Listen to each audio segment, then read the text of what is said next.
This week, Microsoft announced the biggest cuts in Xbox history. 3,200 jobs gone.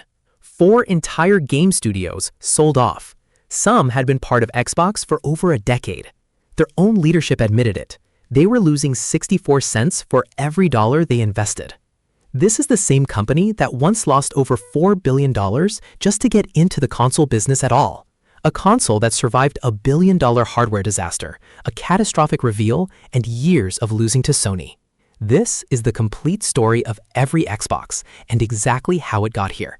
Some of these consoles nearly killed the entire division. This is every Xbox console explained. 2001. Microsoft enters a business it has zero experience in, game consoles, on purpose at a massive loss. Internally, engineers called it the Trojan Horse, a plan to get a Windows-powered box into every living room. They lost money on every single console sold, on purpose to undercut Sony's dominant PlayStation 2. Then came the game that actually saved the whole plan, Halo Combat Evolved. It became the killer app that made people buy an Xbox just to play it. Without Halo, this story might have ended here. Microsoft reportedly lost over $4 billion on the original Xbox by the time it was done. It sold 24 million units, behind PlayStation 2's 155 million. But it proved something. Microsoft had just bought its way into an industry it wasn't supposed to be in.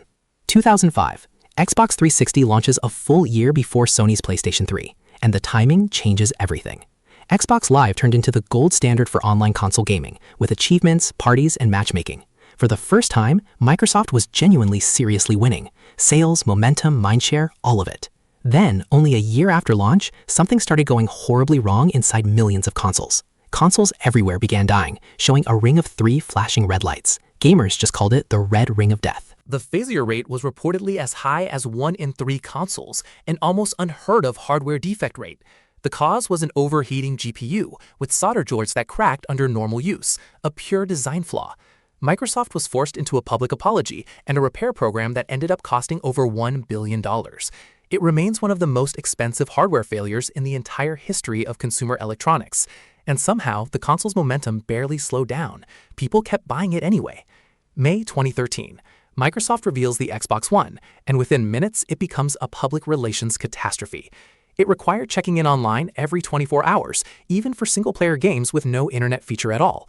Used and borrowed games faced serious new restrictions, something gamers had never had to deal with before. It also required the Kinect motion sensor to be plugged in at all times, whether you wanted to use it or not. 3 months later, at E3, Sony walked on stage and mocked every single one of these restrictions directly. The crowd cheered so loudly for Sony's response video that it became one of the most replayed moments in E3 history. Microsoft reversed almost every restriction within weeks, but the damage to public trust was already done. For most of the next generation, Xbox One simply never caught up. PS4 consistently outsold it year after year. Estimates suggest PlayStation 4 sold roughly double what Xbox One managed across the entire generation. Microsoft quietly started buying game studios instead, betting the whole future on content, not just hardware. It was a slow, expensive rebuild after one bad 30-minute press reveal in 2013. 2020, Xbox Series X launches with a genuinely new strategy. Stop competing purely on hardware sales. Game Pass offered hundreds of games for one monthly fee, calling itself the Netflix of gaming. It didn't matter as much anymore if you bought their console, as long as you subscribed to their service. Then, in 2022, Microsoft made its biggest bet ever, buying Activision Blizzard for $69 billion.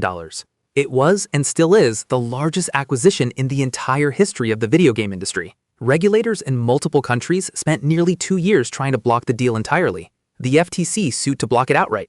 The UK's regulator rejected the deal completely, twice. Behind the deal was also years of lawsuits against Activision Blizzard itself over workplace culture allegations.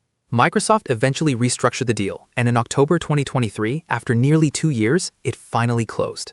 Microsoft now owned Call of Duty, World of Warcraft, Candy Crush, and dozens of major studios outright. It was supposed to be the deal that finally made Xbox untouchable.